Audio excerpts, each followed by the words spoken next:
Efesios capítulo 4, leyendo versículos 17 a 24. Que escuchemos con atención, con reverencia, la palabra de Dios.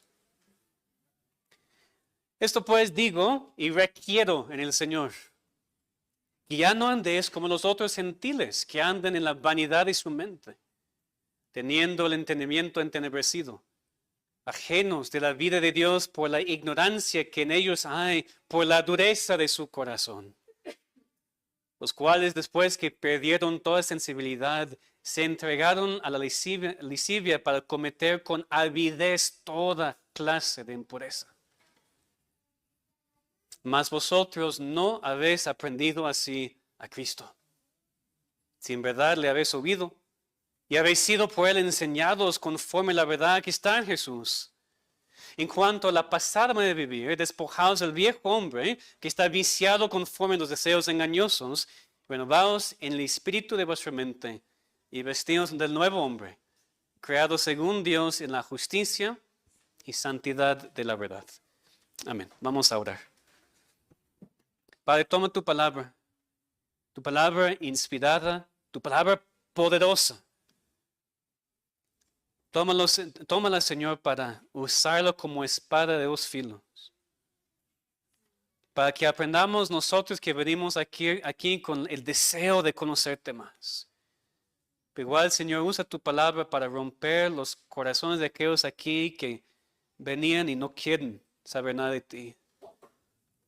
No están dispuestos, Señor, a cambiar y vivir por ti. No es difícil para ti, Señor, cambiarlos. Ten misericordia. Usa este pasaje en las vidas de todos. En nombre de Cristo. Amén. Hemos hablado mucho en estas semanas de la importancia de la unidad de la iglesia. Hasta el punto de que tal vez alguien ha pensado, pero pastor, ¿esta es una unidad a todo costo? No importa la situación, ¿tengo que estar unido? Por un lado sí, porque así como nuestra unión con Cristo no cambia debido a nuestro pecado, tampoco la unión que tenemos unos con otros cambia como parte del mismo cuerpo de Cristo. No puede. Pero claro que la iglesia unida debería ser una iglesia unida en santidad. Viviendo en santidad, creciendo en santidad. Ahora digo eso no para que tú pienses, ya por fin el pastor toca el problema. La razón por la cual no tengo comunión en esa iglesia es porque los demás viven en pecado y yo no puedo. Eso no es lo que estoy diciendo. Estoy hablándome primero a mí, después a ustedes, para que pensemos en nosotros mismos, no en la persona a tu lado, cónyuge, hijo, amigo, quien sea. El llamado a vivir en santidad, como digno de ser hijo de Dios, es un llamado para ti primero. A mí primero. No es para que pensemos en todos los demás. Pero claro, la unidad de personas redimidas en la iglesia local para la gloria de Dios es una unidad de personas que han dejado atrás las cosas del mundo y están viviendo como una nueva creación. Entonces, Pablo aquí en este pasaje, aquí en Efesios 4, no está hablando de la unidad en pecado. No está hablando de una unidad que ignora el pecado, que no confronta el pecado. No, porque Pablo toma el resto del capítulo 4 para enseñarnos cómo vivir en santidad como pueblo de Dios. Y obviamente Pablo va a continuar con ese tema hasta terminar el libro. Somos uno, sin ninguna duda, pero deberíamos ser uno en santidad.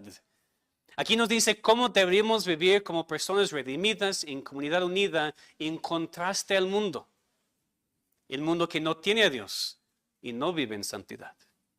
La clave del pasaje es el versículo 20. Mas vosotros no habéis aprendido así a Cristo. No de Cristo. De Cristo tal vez parece mejor gramaticalmente. Pero Pablo aquí se refiere a conocer a Cristo como persona. Tenerle a Él, no solamente saber de Él. Porque es Cristo quien cambia a una persona. El mundo vive de cierta manera. Pero en contraste, los hijos de Dios hemos aprendido a Cristo a vivir en santidad. Hay un dicho que dice algo, más o menos creo. A donde fueres, haz lo que vieres. Adáptate a las costumbres del lugar en donde estás. Muy buen consejo para un turista. Mal consejo para un cristiano. Somos tentados a vivir así. Somos tentados todos a vivir como el mundo dice, vive. Y no ser diferente. Queremos avanzar en el trabajo. Queremos menos problemas en la familia. Pero el problema más grande con este consejo de adaptarte a las costumbres al lugar en donde estás es que va en contra de los mandamientos claros de la palabra de Dios. Y Cristo nos dijo que estamos en el mundo, pero no somos del mundo. Somos diferentes del mundo. Entonces somos llamados a ser santos. Unidos sí, pero unidos en santidad. Pablo va a decirnos aquí primero cómo no andar como el mundo y después cómo deberíamos vivir. Así que aprenderemos hoy que no andemos como el mundo, sino que andemos como hemos aprendido a Cristo. Primero, el mundo anda en maldad porque no ha aprendido a Cristo. Pablo primero dice en versículo 17, primero manda que los hijos de Dios no anden como el mundo. Esto pues digo y requiero en el Señor. Lo que Pablo dice aquí lleva la autoridad de Dios mismo. Lo dice y lo requiere. Significa literalmente da testimonio. Está llamando a Dios como testimonio de lo que Pablo está diciendo ahora. Es la palabra de Dios, es mensajero de Dios. Y pues lo que dice es conforme a su voluntad. Por eso es algo solemne y con autoridad. Y lo que manda a los efesios es que ya no anden como los otros gentiles, que anden en la vanidad de su mente. Ahora, los efesios eran gentiles, ¿verdad? No eran judíos. Pero Pablo dice que no anduvieran como los otros gentiles, los gentiles que no estaban en el Señor, quienes andaban en la vanidad de su mente. La exhortación, muy sencillamente, es no vivir como el mundo. Pero, ¿cómo vive el mundo? Aquí dice, en la vanidad de la mente. Y la idea aquí es de futilidad. Mentes enfocadas en cosas vanas y vacías, sin sentido y sin significado verdadero y eterno. Lo que vemos en el libro de Eclesiastés, ¿verdad? Vanidad de vanidades, todo es vanidad. Sin Dios no hay significado en la vida. Ese es tu problema, ¿verdad? Yo ando en la vida y no sé qué hacer, yo no sé por qué estoy aquí, no tengo razón para estar aquí en este mundo. Sí, porque no conoces a Dios. Él es la única razón por la cual estás viviendo. Y Él es la razón por la cual debes hacer las cosas. Sin Dios todo es vacío. Y tú lo sabes muy bien, ¿verdad? Porque has intentado. Has intentado llenar el vacío que tienes con relaciones, novios, novias, alcohol, drogas. Hace con cosas buenas como estudiar más y trabajar más, pero nada te satisface. Nada te ha satisfecho todavía. Porque solamente Dios lo puede hacer. Los que andan sin Cristo andan en la vanidad de la mente. Ahora, eso no significa que sus mentes están completamente vacías, pero lo que hay no lo llena y no lo lleva a Dios. Es vanidad porque es un enfoque temporal que ni toma en cuenta al Creador ni el alma eterna. Una vida vivida solamente para ahora es una vida vana. No tiene sentido. Eso es lo que intentamos expresar como pastores cuando decimos que no deberíamos enfocarnos solamente en el trabajo, estudios, otras cosas. No es porque el estudiar es malo. No es porque el trabajar es malo, sino porque el cristiano necesita una perspectiva celestial. Y lo que Dios nos guía a estudiar y trabajar no son metas en sí mismas, son medios. Medios para vivir por Dios, enfocados en Él y prepararnos para el cielo. Así trabajamos, estudiamos, no de manera vana, sino de manera que glorifica a Dios. Entonces, que recordemos eso, esas cosas. No son malas en sí mismas, pero son medios, no metas. Jóvenes, escúchenme. Estudien fuerte, está muy bien. Entren al trabajo y trabajen como cristianos, con esta ética de trabajar fuerte, diligentemente. Pero tu trabajo y tus estudios son medios, no son metas. Y ese es el problema de muchas personas en la iglesia. Si pastor, entonces no debe trabajar. Ok, cálmate, ¿no? Eso no es el punto es usar lo que Dios te ha dado y tus dones y tus capacidades, pero por Él y hacerlo de manera que guarda tesoro en el cielo, porque aquí todo se va a quemar. Estas cosas no son malas, pero el problema es cuando los ponemos como meta, como ídolo, como prioridad. Ahí no está en el lugar correcto, ese es el problema. Entonces, tenemos que considerar aquí primero cómo andan los incrédulos en la vanidad de su mente. Porque hemos sido llamados aquí a no vivir como ellos. Entonces, de manera muy práctica, debemos aprender que la manera en la cual pensamos es muy importante.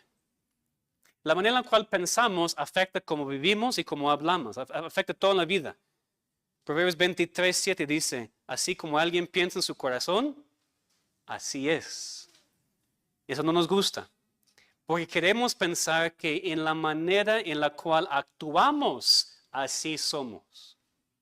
Pero la palabra dice, la manera en la cual pensamos, así somos. Pues tenemos que guardar lo que entra a la mente. Lo que vemos y lo escuchamos. Los cristianos en el pasado hablaron de los ojos y los oídos como puertas. Puertas al corazón, puertas a la mente, porque todo nos afecta y no nos damos cuenta muchas veces. Hay una generación que ha sido muy afectada por todo lo que ha visto y por todo lo que ha escuchado. Ellos dicen que no, que son cristianos y todavía aman a Dios, pero ya no quieren casarse. No quieren tener hijos, no entienden el problema del matrimonio del mismo sexo, etc. Y por eso Pablo nos mandó en 1 Corintios a no ser niños en nuestro modo de pensar, sino maduros. Es muy fuerte bíblicamente, pero la verdad es que muchas veces sí somos niños porque no hemos aprendido cómo pensar como cristianos maduros. ¿Y por qué? Porque pensamos como el mundo. Tal vez no lo actuamos abiertamente, pero todavía pensamos como el mundo, en esta vanidad. Pues el versículo 18, teniendo el entendimiento entenebrecido. Ahí está el problema verdadero. Si la razón por la cual un cristiano no puede pensar como el mundo es porque ya tenemos luz y no vivimos en tinieblas. ¿Cómo podemos pensar como aquellos que tienen todavía el entendimiento entenebrecido? Ellos dicen son ajenos de la vida de Dios por la ignorancia que en ellos hay. Los incrédulos tienen una ignorancia de Dios y por eso viven como viven. Igual por eso no andemos como el mundo, porque ya conocemos a Dios, no tenemos ignorancia. Pero la ignorancia del mundo no es excusa tampoco para ellos. Es una ignorancia a propósito. Es decir, hay una ignorancia que está bien, los niños no saben muchas cosas porque son niños, no pasa nada, no son malos. Pero esta ignorancia es una ignorancia a propósito, no quieren conocer a Dios. Como sabemos, lo dice aquí, por la dureza de su corazón. ¿Por qué tienen el entendimiento entenebrecido? ¿Por qué son ignorantes de Dios? Por la dureza de su corazón. Es su culpa.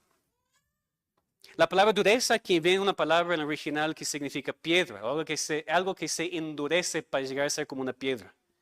Que vemos en el versículo 19 también, Pablo dice, los cuales después que perdieron toda sensibilidad, lo mismo, perdieron la sensibilidad y ya son duros por su propio pecado. Hermanos, que Dios nos salve de eso. No queremos tener corazones endurecidos porque hemos sido confrontados muchas veces, pero sin cambio y sin arrepentimiento. Cada vez que escuchas la palabra de Dios y Dios te confronta con tu pecado y tú sales sin cambiar nada, te estás endureciendo. Cada vez. Por eso, de hecho, es peligroso asistir a la iglesia. Porque cada domingo recibes más de la palabra de Dios. Y si tú sales y no quieres obedecer, es más y más y más duro.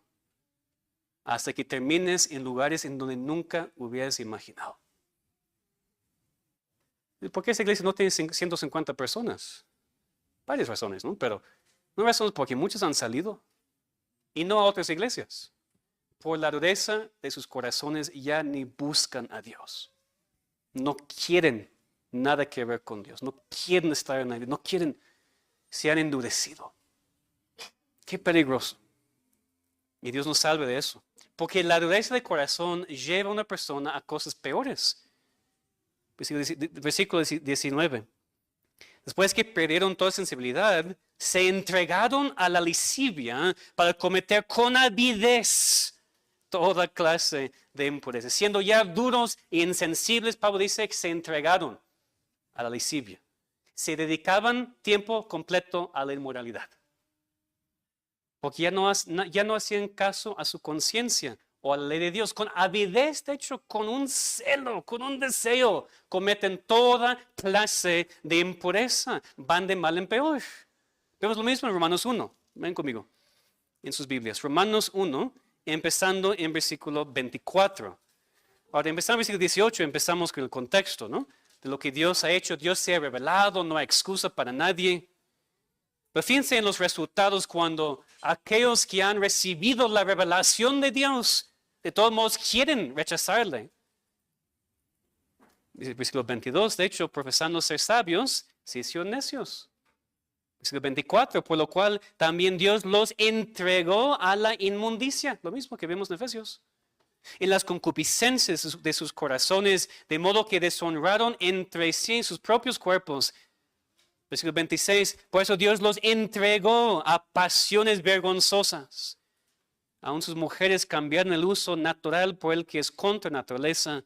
De igual modo también los hombres, dejando el uso natural de la mujer, se encendieron en su lascivia unos con otros, cometiendo hechos vergonzosos hombres con hombres, y recibiendo en sí mismos la retribución debida a su extravío. Versículo 28, como ellos no aprobaron tener en cuenta a Dios, Dios los entregó a una mente reprobada para hacer cosas que no convienen. Es el proceso. Los impíos ignoran a Dios, se endurecen, se entregan a la inmoralidad y van de mal en peor y terminan en el infierno. Y vemos eso en la sociedad. Vemos la dureza, vemos la inmoralidad y vemos los resultados. Nos da tristeza, sin ninguna duda, pero también debería impactarnos con la absoluta necedad de andar como el mundo anda, cuando esos son los resultados de cómo el mundo anda. ¿Y tú y yo queremos andar así? ¿Queremos ver los mismos programas, escuchar la misma música y terminar en el mismo lugar? Es necedad porque vemos el resultado. Y no, ¿quién quiere eso? Por unos pesos más, por unas horas más, por una comunidad más, ¿estás dispuesto a sacrificar y perder todo? ¿Tú has llegado a ser muy duro? Hasta el punto de que tú no recibes corrección ya de nadie. Peligrosísimo. Tenemos que estar muy conscientes de la tentación, lo que vemos aquí, la lascivia, toda clase de impureza. Se refiere aquí a cosas que hacen pública y descaradamente sin vergüenza. Es conducta indecente. Vivimos en tiempos así, hermanos, que no hay ninguna duda, ¿verdad? Y no solamente que los incrédulos viven en lascivia, en su inmoralidad, sino que lo hacen en público. Lo promueven públicamente. Hacen alarde de su impureza y la exhibe públicamente. Y por eso es tanta tentación, porque parece normal. Parece normal. Y nuestros pobres hijos creciendo más así, si no los protegemos, pero protegerlos, quitándoles las cosas que quieren para protegerlos, o van a terminar así. Porque en todo lugar somos tentados. Nuestros niños y jóvenes están creciendo en un mundo en donde el pecado más terrible es público y promovido. Que Dios preserve a esta generación. Claro que esos pecados no son nuevos para nada. La inmoralidad, adulterio, hasta la homosexualidad. Pero había tiempo antes, siglos, por siglos, cuando esas cosas fueron hechas más en privado, en secreto. Pero ahora quieren que todos sepan quiénes son y se identifican por su pecado. Soy homosexual. Y que nunca sea soy homosexual cristiano, porque eso no tiene sentido. Por eso predicamos en contra del pecado sexual, incluyendo la homosexualidad. No es porque somos homofóbicos, que no tenemos miedo del pecado ni miedo de los pecadores. Tenemos temor de Dios. Homofóbicos no, pero vamos a predicar en contra del pecado sexual para que aquellos captivados por ese pecado puedan ser salvos, rescatados y ser hijos de Dios. Que no tengamos miedo, hermanos.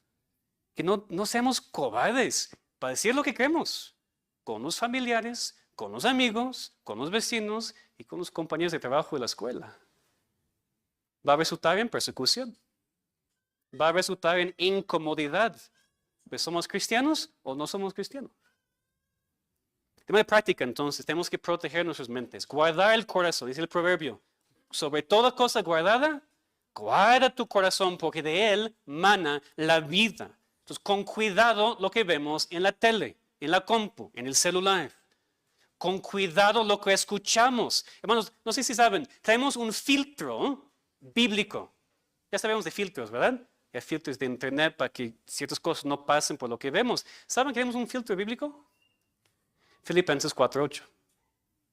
Lo prediqué hace tiempo, pero el filtro es, por lo demás, hermanos, todo lo que es verdadero, todo lo honesto, todo lo justo, todo lo puro, todo lo amable, todo lo que es de buen nombre. Si hay alguna virtud, si hay algo digno de alabanza, en esto pensad.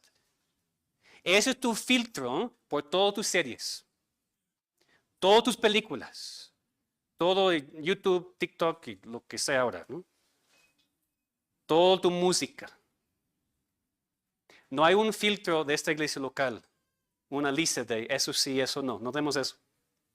Es un versículo bíblico. Y si lo que tú ves y escuchas pasa por el filtro bíblico, adelante. Tal vez no es lo que a mí me gusta, eso no importa. Y si no pasa por el filtro bíblico, entonces no. No porque yo digo no. Si por la palabra dice no. ¿Por qué? Regresando. Porque no queremos andar como el mundo en la vanidad de la mente. Y muchas veces ni nos damos cuenta de que ya pensamos como el mundo. El mundo ha ganado y ni nos dimos cuenta porque no sabíamos que estábamos en la batalla. ¿Verdad? Tú no pases tanto tiempo nada más deslizando en tu pantalla porque hay cosas entrando a tu mente que después afectan cómo piensas, que después afectan cómo tú actúas. El mundo te ha cambiado, cristiano, y ni te diste cuenta. Abre tus ojos a lo que estás viendo, lo que estás escuchando y cómo estás pasando tu tiempo. Papás, tengan el valor de quitar a veces a sus hijos sus celulares. Quitarles de ante la pantalla para que llenen sus mentes con cosas que pueden ayudarles en vez de tener mentes llenas de cosas del mundo. Que va a resultar que terminen como el mundo. Y demasiados padres cristianos hoy en día han llegado a un momento cuando sus hijos ya son más grandes y los papás no entienden ¿por qué mi hijo anda con tantas novias? ¿Por qué mi hija va cometiendo pecado sexual con tantos hombres? ¿Por qué prefieren trabajar que ir a la iglesia o lo que sea? Es porque en sus años formativos en la casa, los padres no tenían el valor de quitar a sus hijos lo que les estaba haciendo daño, porque querían paz. Porque no quería ser el papá malo o la mamá mala. Pero hemos sido dados la responsabilidad, papás, a criar a nuestros hijos, no a acompañarlos mientras se crían a sí mismos. Criarlos significa que tenemos autoridad sobre sus vidas. Y no debemos ceder a lo que ellos quieren, a lo que los abuelos dicen, o la cultura, o lo que sea. Y jóvenes, niños jóvenes, agradezcan a sus papás que los aman suficientemente como para decirles no.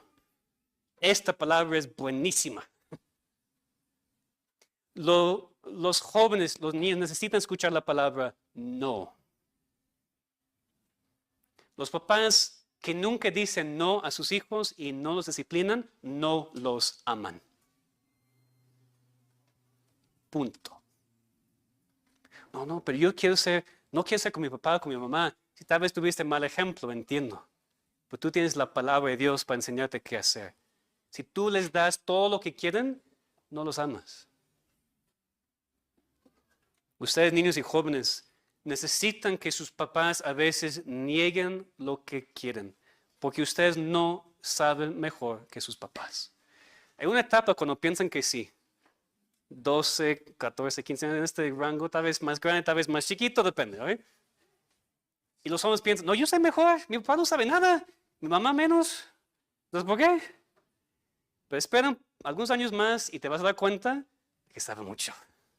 Y más, te aman suficientemente para decirles no y disciplinarlos. Y si tus papás no lo hacen, tú, joven, pide a tu papá, a tu mamá que te diga no. Qué raro, ¿verdad? Decir, papá, mamá, por favor, ayúdame. Yo no quiero decidir todo. Yo quiero que ustedes me amen y me pongan límites y que no me permitan hacer lo que yo quiero hacer. Eso es bueno. No sé si lo van a hacer, pero eso es bueno también, porque si sus papás no lo hacen, pídenlos. Y si sus papás sí lo hacen, den gracias a Dios y a sus papás también. Hermanos, la verdad es que a veces nos preguntamos, ¿por qué somos así? ¿Por qué esta generación es así? O lo que sea. Es porque pensamos como el mundo. Y la vanidad de la mente, que lleva a la dureza del corazón, que resulta en una generación entregada a la lascivia y la inmundicia. Entonces, que no andemos como el mundo. Porque el mundo anda mal, en maldad y sin Cristo. Pero, versículo 20, regresando aquí a Efesios 4, que no andemos como el mundo, porque anda en maldad en contra de Cristo. El cristiano anda en el nuevo hombre, porque sí ha aprendido a Cristo. Versículo 20 es la transición. Más, o pero, en contraste, pero vosotros, ustedes, no han aprendido así a Cristo. El mundo vive así, como ya hemos visto, pero cristianos no. O sea, había en ese tiempo una gran diferencia entre efesios salvos y efesios incrédulos. Gentiles salvos y gentiles incrédulos. Y hoy en día debería haber una diferencia enorme entre nosotros y el mundo. Una gran diferencia entre mexicanos salvos y mexicanos incrédulos. A veces nos escudamos, ¿verdad? Sí, pues somos mexicanos. Sí, pero mexicanos salvos, que es diferente que mexicanos incrédulos. Ya no andamos como el mundo. Hay una diferencia. ¿Qué hace la diferencia? Cristo. Hemos aprendido a Cristo. Tal vez te parece raro gramaticalmente, pero está bien escrito teológicamente. Porque no simplemente es saber que Cristo existe, conocer intelectualmente a Dios, ni es tampoco simplemente aprender de Cristo, acerca de Cristo, lo que Él dice. Lo que necesitamos es Él. Conocerle a Él, tenerle a Él. Es conocimiento, por supuesto, pero también es una obra personal, es una relación personal con Él. Y te pregunto si tú tienes una relación personal con Cristo. No te pregunto si vienes aquí a la iglesia, eso es bien importante, pero la pregunta es, ¿conoces a Cristo? Ni conoces de Cristo. Claro que conoces de Cristo, sabes que Él existe. ¿Conoces a Cristo? ¿Es tuyo? ¿Te ha salvado? ¿Te ha transformado? ¿O solamente es el Cristo que ahí está en el cielo? Hay muchos que saben de Cristo, pero no tienen a Cristo. Por eso Pablo dice aquí en versículo 21, si en verdad le habéis oído y habéis sido por él enseñados conforme a la verdad que está en Jesús. Algunos tienen oídos, pero no oyen. Los sonidos entran al oído, pero no han aprendido a Cristo, no le han recibido. ¿Cristo te ha hablado? No en visión o sueño, ya no habla así, sino por medio de su palabra. Aquí Pablo dijo, si en verdad le habéis oído y habéis sido por él enseñados. ¿En algún momento Cristo, en su cuerpo físico, se fue a Éfeso para enseñar? No. Entonces, ¿cómo habían sido enseñados por Cristo? Pues por Pablo y otros que predicaban a Cristo. Por eso te pregunto, ¿tú has oído? ¿Él te ha hablado? Pues sí, te ha hablado aquí por medio de la predicación de la palabra.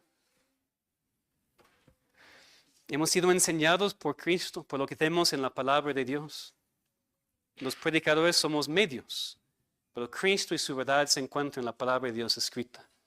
No hay nada más importante que conocer a Cristo. No ser bautizado, simplemente ser miembro, venir a la iglesia. ¿Has aprendido a Cristo? ¿Le conoces a Él como tu Salvador? Pregunto eso porque si tú no conoces a Cristo y Él no es tu Salvador, vas a vivir como versículos 17 a 19, en la vanidad de tu mente, porque así eres. Pero si has aprendido a Cristo, ¿cómo debemos vivir? Versículos 22 a 24. Antes de considerarlos, tenemos que pensar en los tres verbos que Pablo nos da aquí. En la Reina Valera son traducidos despojados, renovados y vestidos. Es decir, en la Reina Valera son traducidos como imperativos, mandamientos, algo que tenemos que hacer. Tenemos que despojarnos del viejo hombre, renovarnos y también vestirnos del nuevo hombre. El problema es que aquí Pablo no está dando mandamientos. Pablo está explicándonos lo que hemos aprendido a Cristo. Nos está explicando lo que ya ha sucedido, lo que Cristo ya ha hecho para que sepamos cómo debemos vivir. Nos está diciendo lo que hace a esos gentiles de Efesios diferente que los demás. La diferencia es Cristo. Por Cristo ya nos hemos despojado del viejo hombre. Fíjense, ya ha sucedido. No es algo que tenemos que hacer. Ha sucedido. Ven conmigo en Colosenses. Siguiente libro. Dos libros más adelante. Colosenses 3, 8 a 9. Colosenses y Efesios son libros paralelos. Aquí vemos lo mismo. Pero ahora, dejad también vosotros todas estas cosas: ira, enojo, malicia, blasfemia, palabras deshonestas de vuestra boca. No mintáis los unos a los otros, habiéndonos despojado del viejo hombre con sus hechos. Fíjense, habiéndose despojado, ya se ha hecho. Debemos dejar las obras de la carne, puesto que ya nos hemos despojado del viejo hombre. No es mandamiento de qué hacer ahora. Es explicación de lo que ha sucedido para que vivamos de manera diferente. Ahora, ¿cuándo sucedió entonces? No es mandamiento, es algo que ya pasó. ¿Cuándo pasó? ¿En qué momento se quitó el viejo hombre? Pues ven conmigo en el libro de Romanos, capítulo 6. Romanos 6, versículos 5 a 6. Aquí es muy claro.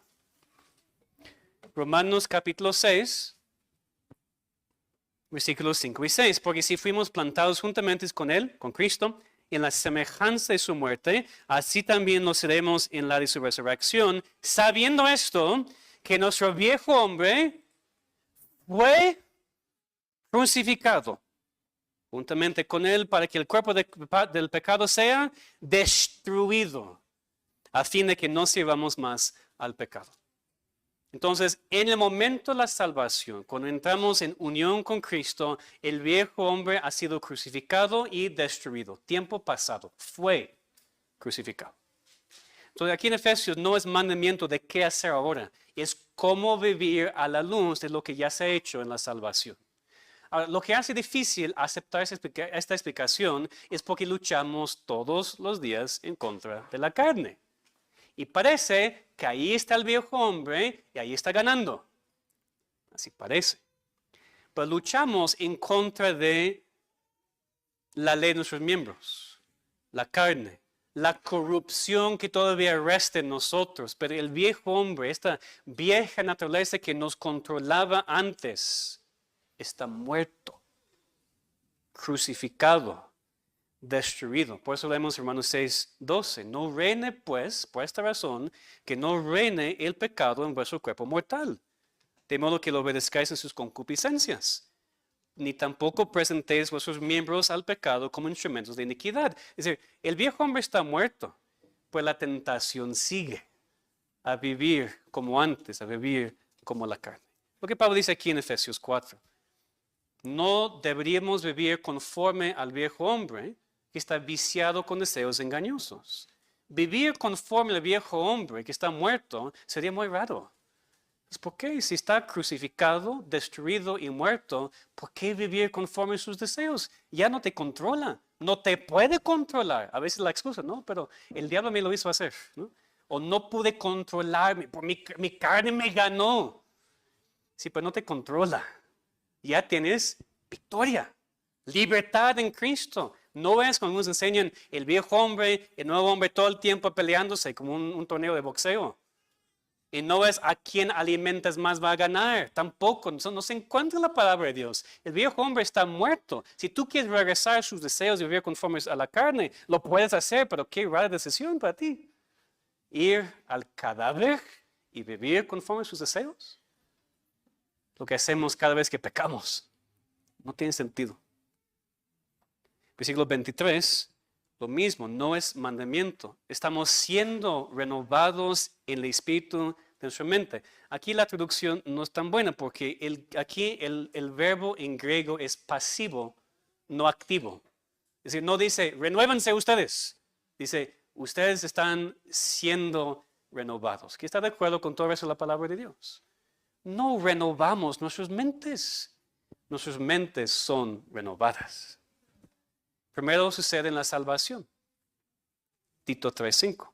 Hemos sido salvos por el lavamiento de la regeneración y por la renovación en el Espíritu Santo. Y después en la santificación Dios va renovando nuestras mentes día tras día, tras día, tras día. Romanos 12:2. No os conforméis a este siglo, sino transformaos por medio de la renovación de vuestro entendimiento. Lo mismo, transfórmense, trabajen, pero por medio de la renovación de la mente, por medio de lo que Dios está haciendo, vivan así. ¿Cómo es que Dios renueva nuestras mentes? ¿Por medio de ver cosas mundanas? ¿Tú crees que tú vas a ser muy, muy, muy santificado viendo la tele todo el tiempo? Dios lo va a hacer usando los medios de gracia. No va a renovar tu mente ya viendo esos videos, escuchando esas canciones. Va a renovar tu mente mientras lees la palabra. Va a renovar tu mente mientras oras. Va a renovar tu mente mientras asistes aquí, escuchas y participas en los sacramentos. Ahora, tú no vas a ver esos resultados de un día a otro. De un domingo a otro domingo. Pero de un año a otro año, a otro año, hay mucho crecimiento. La mente es más y más y más renovada.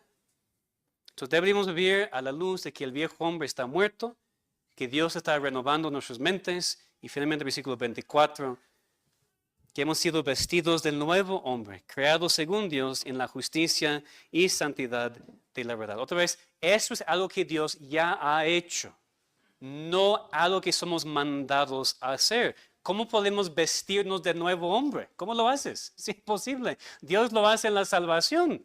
Dios ya lo ha hecho y por eso su punto es, no anden como el mundo en la vanidad de la mente, sino siendo que el viejo hombre está crucificado, está siendo renovado en tu mente y ya eres un nuevo hombre, vive así. Es el argumento aquí de Pablo. El nuevo hombre no es algo que tú puedes quitar y poner todos los días. O eres o no lo eres. ¿Eres nueva creación o todavía estás antes en tus pecados? Si vemos en Colosenses 3 otra vez, dice, después de ser despojado del viejo hombre, dice, y revestido del nuevo. Algo ya hecho. No tenemos que hacer nada. El nuevo hombre no es algo que tenemos que poner, es quienes somos en Cristo. Así deberíamos vivir. Y Pablo agrega que ser vestidos de nuevo hombre en la justicia y santidad de la verdad. Otro estudio tal vez por otro tiempo. Pero recuerden, Dios creó al hombre a su imagen. Parte de esa imagen fue lo que vemos aquí también en Colosenses. Justicia, santidad y conocimiento. Eso Adán y Eva tenían. Hasta la caída. Cuando perdieron, o podemos decir, se corrompió esta parte de la imagen de Dios. Entonces, cuando Dios nos salva, nos recrea. Nos crea otra vez. Y nos da otra vez, como con Adán y con Eva, justicia, santidad y conocimiento. No perfecto hasta que estemos en la gloria, pero nos ha revestido, nos ha dado esta parte de su imagen que se perdió en el tiempo de la caída. Entonces tú, ¿cómo has aprendido a Cristo? Si eres cristiano, lo que vemos aquí es que tú deberías andar como eres. Un nuevo hombre, nueva mujer. Andar conforme a lo que has aprendido de Cristo, lo que has aprendido a Cristo. Así debería ser, pero tengo que preguntarte, por supuesto, ¿qué es la realidad en tu vida? No te pregunto lo que debería ser, ¿qué es la realidad? ¿Cómo vives? No aquí en la iglesia, mañana, en la semana. ¿Cómo vives en tu casa? ¿Cómo vives en otros lugares? ¿Como si todavía fueras el viejo hombre? Bueno, si no has sido salvo, está bien, vive como eres. Pues si dices que eres hijo de Dios, vive como es digno de tu llamado. Vive como un nuevo hombre, nueva mujer, no como todos los demás en la vanidad de sus mentes. Si afirmas ser cristiano, no deberías vivir como si fueras el viejo hombre, pues está muerto, despojado. Dios está renovando tu mente y eres un nuevo hombre, una nueva criatura, nueva creación en Cristo Jesús. Eso no es fácil para nadie. No digo que es fácil. Porque vivimos en un tiempo cuando es mucho más fácil vivir a como los demás viven y no causar problemas. Es fácil pensar, todos los demás lo están haciendo y vivir como los demás. Andar en la vanidad de la mente, pero no podemos, hermanos. De hecho, Dios no va a permitir al cristiano estar en paz y tener felicidad si está andando en la vanidad de su mente. Porque si eres cristiano, solamente tú y Dios saben, ¿verdad? Al final de cuentas. Si eres cristiano, pues la verdad es que tú andas en tristeza todo el tiempo. No tienes paz. Es porque Dios te ama tanto que no está permitiendo que estés feliz en tu pecado. Qué bueno, ¿verdad? Ese es amor, el amor verdadero. Si no eres cristiano y andas como el mundo, pues así eres, no esperamos otra cosa de ti. Queremos que sea diferente, queremos que tú veas cuán vacía es tu vida y cuánto necesitas la salvación. Pero para nosotros los cristianos no debemos andar como el mundo porque es más fácil. Así no hemos aprendido a Cristo. Lo que hemos aprendido es que el viejo hombre está muerto, nuestra mente está siendo renovada y somos nuevas criaturas. Que vivamos así entonces. Que vivamos así porque así somos debido a la obra de Cristo, nuestro Salvador. Él sufrió por esos pecados. Él venció al enemigo. Él venció en su muerte para que el viejo hombre esté muerto. Para que todo aquel que cree en Él pueda tener la vida eterna. Porque tú que andas en tu pecado, que tú andas tan triste y tan vacío, si tú crees en Cristo te va a salvar. No tienes que hacer otras cosas, no tienes que andar a la basílica sobre rodillas y cosas así. Cree en Cristo. Serás salvo. Lo que necesitas. Él va a transformarte como no puedes imaginar y darte un gozo y una paz que sobrepase todo entendimiento. Esa es la realidad. Lo que nos corresponde como cristianos entonces es vivir como somos. No andemos como el mundo, sino que andemos como hemos aprendido a Cristo. Vamos a orar. Padre, ya vemos qué hacer. Tu palabra es clara. Solamente tú puedes cambiarnos, Señor. Te rogamos que tengas misericordia de aquellos aquí que están andando todavía en el mundo porque son del mundo. Son tus enemigos, Señor. Andan en la vanidad de la mente, en la vanidad de la vida porque nada los llena, nada. Y por eso siguen buscando cosas, hasta cosas más y más peligrosas a veces, solamente para sentir algo.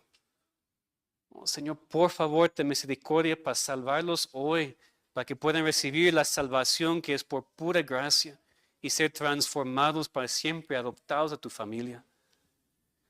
Nosotros, tus hijos, Señor, ya sabemos, tenemos información, tenemos conocimientos y ya no andamos en tinieblas como el mundo.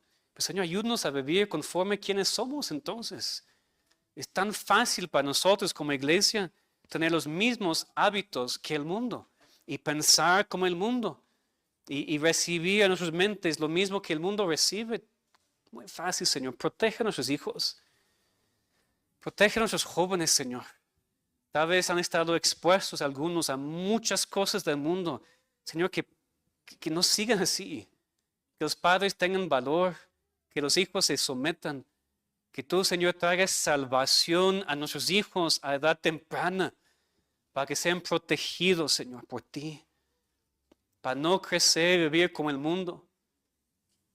Te pedimos, Señor, que tú lo hagas.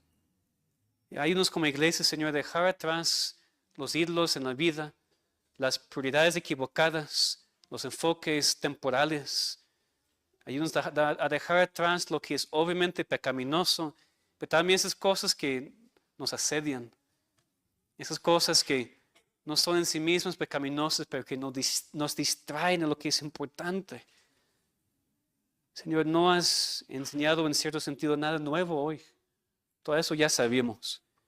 Pero necesitamos ahora que tu Espíritu Santo tome la palabra y lo aplique con poder para que haya cambios en nuestra iglesia local. Te lo pedimos en nombre de Cristo. Amén.